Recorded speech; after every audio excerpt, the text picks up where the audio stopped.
91 dalam lindungan Allah. Orang yang duduk dalam lindungan yang maha tinggi dan bermalam dalam naungan yang maha kuasa akan berkata kepada Tuhan, tempat perlindunganku dan kubu pertahananku, Allahku yang kupercayai. Sungguh dialah yang akan melepaskan engkau dari jerat penangkap burung, dari penyakit sampar yang busuk. Dengan kepaknya ia akan menudungi engkau, di bawah sayapnya engkau akan berlindung, kesetiaannya ialah perisai dan pagar tembok. Engkau tak usah takut terhadap kedahsyatan malam, terhadap panah yang terbang di waktu siang, terhadap penyakit sampar yang berjalan di dalam gelap, terhadap penyakit menular yang mengamuk di waktu petang. Walau 1.000 orang rebah di sisimu dan 10.000 di sebelah kananmu, tetapi itu tidak akan menimpamu. Engkau hanya menontonnya dengan matamu sendiri dan melihat pembalasan terhadap orang-orang fasik. Sebab Tuhan ialah tempat perlindunganmu, yang maha tinggi telah kau buat tempat perteduhanmu. Malapetaka tidak akan menimpa kamu, dan tulah tidak akan mendekat kepada kemahmu. Sebab malaikat-malaikatnya akan diperintahkannya kepadamu untuk menjaga engkau di segala jalanmu. Mereka akan menatang engkau di atas tangannya, supaya kakimu jangan terantuk kepada batu. Singa dan ular tedung akan kau langkahi, engkau akan menginjak anak singa dan ular naga.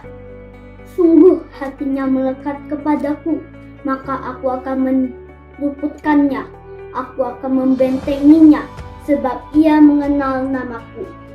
Bila ia berseru kepadaku, aku akan menjawab, aku akan menyertai dia dalam kesesakan. Aku akan meluputkannya dan memuliakannya. Dengan panjang umur akan kukenyangkan dia dan akan kuperlihatkan kepadanya keselamatan daripada. Shalom! Apa kabarnya adik-adik? Kakak percaya kita semua dalam keadaan yang sehat dan diberkati oleh Tuhan. Sebelum kita mulai ibadah kita, kakak mau ajak adik-adik yang masih sibuk sana sini boleh ambil sikap yang terbaik. Kita memulai ibadah online kita hari ini. Sebelumnya kakak mau ajak adik-adik yang sama orang tua, keluarga atau saudara-saudara, kita sama-sama sapa yuk sambil tos bilang shalom. Kakak juga nih mau sapa teman-teman kita yang ada di sini. Shalom, shalom, shalom. Yuk adik-adik kita ambil sikap yang terbaik. Sebelumnya kita mau berdoa. Yuk teman kakak akan bawa kita dalam doa pembukaan. Teman-teman, mari kita berdoa. Tuhan Yesus, kami membuat ibadah memujimu, berkati syukur dari awal hingga akhir supaya ibadah bisa berjalan dengan lancar. Terima kasih Tuhan, haleluya, amin. Amin. Oke, adik-adik, mungkin tadi masih ada adik-adik yang duduk atau masih belum sikap bersedia nih. Sekarang waktunya kita memuji Tuhan Yesus. Kita mau siap untuk meloncat lebih tinggi buat Tuhan Yesus. Jadi aku mengajak adik-adik buat bangkit berdiri. Kita siapin gerakan yang terbaik, kita siapin segala yang terbaik buat memuji Tuhan Yesus. Siap ya adik-adik?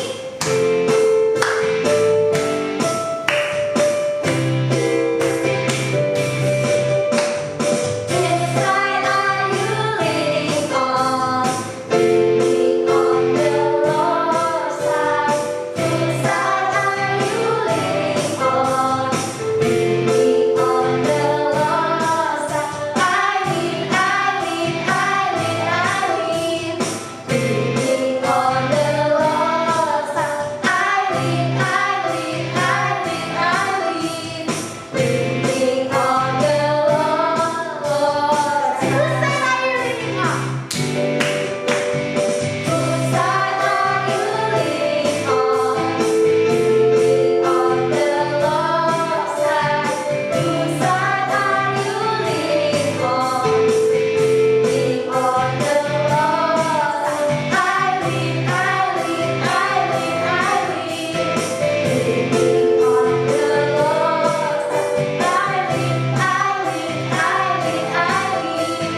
adik-adik, sekarang silahkan duduk. Ambil sikap yang terbaik. Kita mau masuk ke dalam firman Tuhan. Sebelumnya kakak ajak kalau tadi masih main-main, yuk sekarang kita lebih serius lagi. Kita mau masuk lebih dalam lagi ke hadiratnya Tuhan. Kakak mau kasih waktu beberapa menit ke depan buat adik-adik say thank you sama Tuhan. Kalian mau naikkan mazmur kalian, kalian mau naikkan ucapan syukur kalian. Kalian yang bingung mau ngapain, cukup bilang Tuhan terima kasih untuk hari ini. Terima kasih kalau kami masih boleh ibadah. Terima kasih untuk kesehatan, kekuatan. Terima kasih kami masih boleh sekolah, kami masih boleh hidup. Tuhan terima kasih. Kami bersyukur. Haleluya. Terima kasih Tuhan. Kuatan. Yuk adik-adik bilang terima kasih Tuhan.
terima kasih kalau kami masih boleh menaikkan setiap pujian dan penyembahan kami.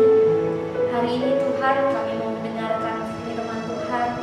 Berkati firman Tuhan yang disampaikan, biar kami sama-sama belajar Tuhan dari firman Tuhan yang kami dengar. Tuhan yang berkati panca indera kami, sehingga yang kami dengar boleh menjadi pengetahuan dan menjadi rema dalam kehidupan kami. Terima kasih Tuhan Yesus.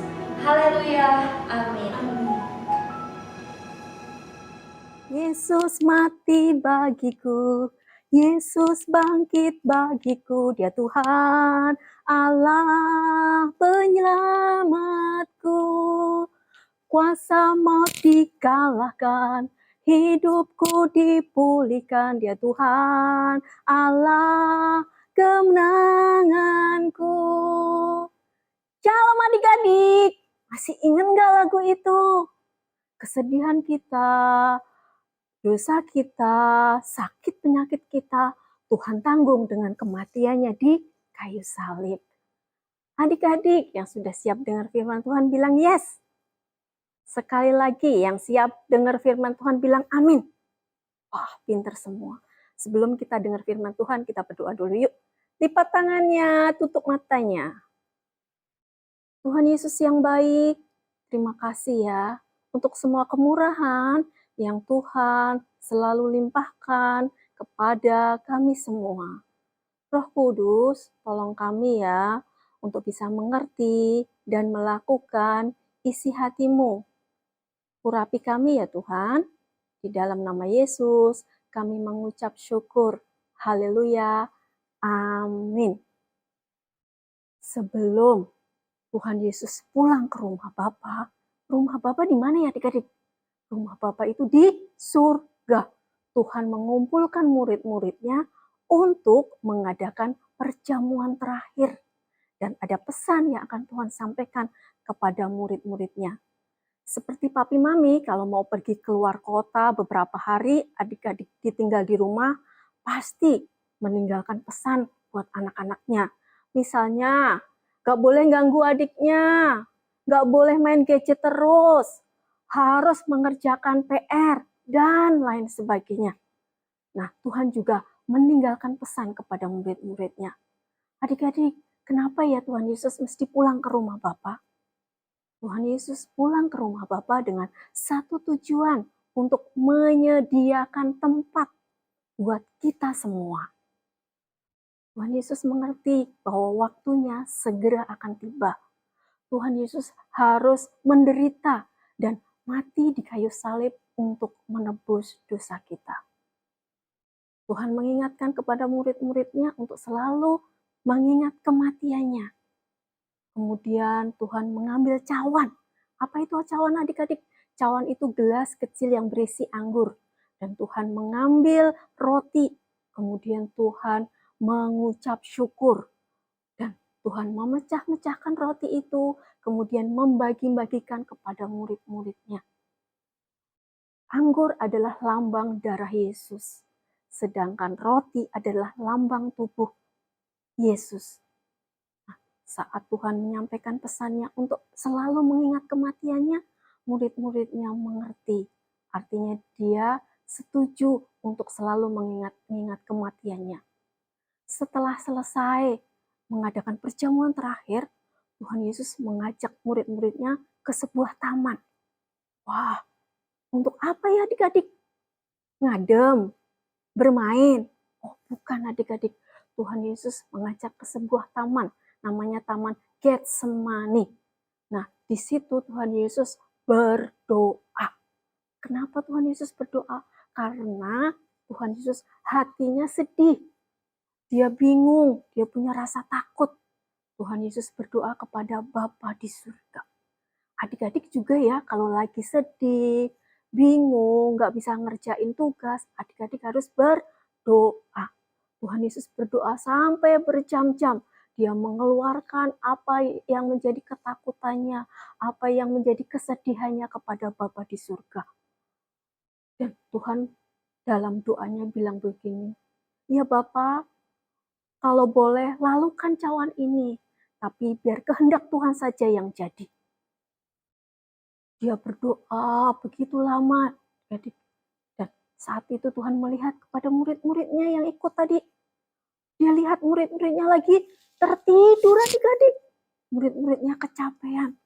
Kemudian Tuhan menghampiri murid-muridnya dan membangunkan dia. Ayo bangun, berjaga-jagalah, waktunya segera akan tiba. Murid-muridnya, aduh, masih ngantuk. Dan dia tertidur lagi adik-adik. Kemudian Tuhan bangunkan lagi, ayo bangun, berjaga-jagalah. Seorang yang akan menangkap aku sudah tiba. Murid-muridnya terkaget, hah, menangkap? Murid-muridnya nggak ngerti apa yang Tuhan katakan. Dan benar adik-adik, segerombol pasukan bersenjata yang jumlahnya sangat banyak datang ke taman itu. Di antaranya ada murid Tuhan Yesus yang namanya Yudas. Yudas menghampiri Tuhan Yesus dan dia mencium pipinya. Tanda kalau yang namanya Tuhan Yesus itu ini. Dan pasukan yang jumlahnya banyak bersenjata tadi adik-adik menangkap Tuhan Yesus. Tuhan Yesus dibelenggu tangannya. Kemudian dia dibawa ke Kaisar Romawi, yaitu Bapak Pilatus, untuk diadili. Sesampai di hadapan Kaisar Romawi, Tuhan Yesus ditanya oleh Bapak Pilatus, apakah engkau Mesias? Kemudian Tuhan menjawab, engkau sendiri yang mengatakannya. Di situ ada para tua-tua, kepala-kepala imam. Dia tidak suka dengan Tuhan Yesus. Dia membuat kesaksian yang palsu, kesaksian yang tidak benar, supaya Tuhan Yesus bisa dihukum mati. Kemudian Bapak Pilatus bertanya, tidakkah engkau mendengar kesaksian mereka yang menentang engkau? Tuhan Yesus enggak menjawab sepatah kata pun adik-adik. Dia terus terdiam. Kemudian Bapak Pilatus heran. Di daerah itu, setiap hari raya, Bapak Pilatus membebaskan seorang tahanan atas persetujuan banyak orang. Nah, hari itu di situ ada seorang penjahat yang sangat jahat. Namanya Barabas. Kemudian Bapak Pilatus bertanya kepada orang yang jumlahnya banyak yang bersenjata itu. Karena Bapak Pilatus heran, kenapa Tuhan nggak menjawab apa-apa. Kemudian Bapak Pilatus bertanya, siapa yang engkau pilih aku bebaskan? Barabas apa Yesus? Semua orang yang ada di situ berteriak, bebaskan Barabas, salibkan dia, salibkan dia, salibkan dia. Sekali lagi adik-adik,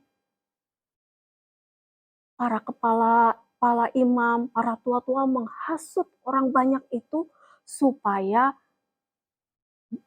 Bapak Pilatus menghukum Tuhan Yesus. Dan sekali lagi Bapak Pilatus bertanya, apa kesalahannya orang ini? Suaranya semakin keras, mereka berteriak, salibkan dia, salibkan dia, salibkan dia, bebaskan Barabas.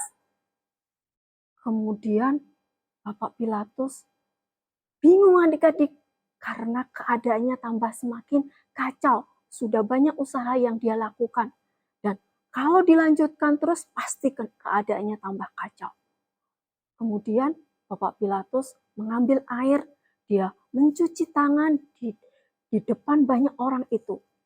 Bapak Pilatus berkata, aku tidak melihat kesalahan orang itu dan aku tidak bertanggung jawab atas orang itu. Kemudian Bapak Pilatus membebaskan Barabas dan melepaskan Tuhan Yesus untuk disalibkan adik-adik. Dan sejak itu semua orang mencambuk Tuhan Yesus. Dia memukul, dia meludahi, dia mengejek sampai Tuhan Yesus tubuhnya berdarah-darah. Dan Tuhan Yesus disuruh mengangkat salib yang sangat berat menuju Bukit Golgota. Bukit Golgota itu tempatnya cukup jauh adik-adik. Dan jalannya menanjak. Sepanjang jalan orang-orang mencabuk dia, mengolok-olok dia. Tetapi Tuhan Yesus tidak pernah membalasnya adik-adik. Tuhan Yesus memikul salib sampai dia jalannya jatuh, dia bangun, ambil lagi salibnya, dia berjalan terus. Dan ada seorang yang namanya Simon dari Kirena, dia melihat Tuhan Yesus kesakitan, dia menolong dia membawa salibnya. Sepanjang perjalanan dia dicambukin, dipukul, dihina, diejek, tapi Tuhan Yesus tidak membalas apa-apa. Dan sampailah Tuhan Yesus di Bukit Golgota. Di sana Tuhan Yesus disalibkan dengan kedua tangannya, kemudian dipaku kakinya dan dimahkotai duri. Semua orang masih mengejek dia. Haha, katanya berkuasa. Mana buktinya dong? Bebaskan dirimu kalau kamu bisa. Ayo bebaskan. Tapi Tuhan Yesus tidak membalas apa-apa. Tuhan Yesus justru berdoa. Apa yang Tuhan doakan? Ya Bapa, ampunilah mereka, karena mereka tidak tahu apa yang dia perbuat. Adik-adik, Tuhan Yesus mau menderita, mau disalibkan di atas kayu salib. Untuk apa adik-adik? Ada 3 hal yang bisa kita dapat dari kematian Tuhan Yesus. Kenapa Tuhan Yesus mau menderita dan mati di kayu salib? Yang pertama, itu untuk menebus kita dari hukuman dosa. Firman Tuhan di Efesus 1 ayat 7 bilang, sebab di dalam Dia dan oleh darahnya kita beroleh penebusan. Dan yang kedua, kita diberikan hidup yang kekal. Ayat yang tidak asing lagi, Yohanes 3 ayat 16. Karena begitu besar kasih Allah akan dunia ini, sehingga ia mengaruniakan anaknya yang tunggal, supaya barang siapa yang percaya kepadanya tidak binasa, melainkan beroleh hidup yang kekal. Ayat ini menjadi ayat hafalan untuk hari ini ya adik-adik. Dan yang ketiga, kita hidup dalam kebenaran. Hidup dalam kebenaran itu yang bagaimana ya adik-adik? Hidup dalam kebenaran adalah hidup yang menuruti perintah Tuhan dan menjauhi larangannya. Di mana kita tahu perintah Tuhan dan larangannya? Waktu kita suka baca Alkitab. Waktu kita suka merenungkan. Kita tahu apa yang menjadi perintah Tuhan dan larangannya. Nah adik-adik, firman Tuhan hari ini bercerita tentang penyaliban Tuhan Yesus. Siapa yang mau terima hidup yang kekal? Yang mau terima hidup yang kekal, kita harus sungguh-sungguh selalu mengingat kematian Tuhan Yesus. Dan kita harus selalu hidup dalam kebenaran. Dengan suka membaca firman Tuhan dan suka merenungkan firman Tuhan. Yang siap terima hidup yang kekal dan hidup dalam kebenarannya. Yuk, tutup matanya yuk. Fatina mau berdoa. Tuhan Yesus yang baik, terima kasih buat firman-Mu hari ini ya Tuhan. Tuhan, ajar kami untuk selalu mengingat kematian-Mu ya Tuhan. Sehingga kami hidup dalam kebenaran-Mu. Kami selalu hidup dekat sama Tuhan. Kami selalu hidup merenungkan firman-Mu ya Tuhan. Roh Kudus, tolong setiap kami ya Tuhan. Tolong setiap adik-adik untuk kami terus hidup dekat sama Tuhan. Hidup seturut dengan kehendak-Mu ya Tuhan. Tuhan Yesus, terjemahkan firman-Mu hari ini. Roh Kudus, biar setiap apa yang kami dengar, kami boleh lakukan. Kami mau terus mengingat kematian-Mu di kayu salib ya Tuhan.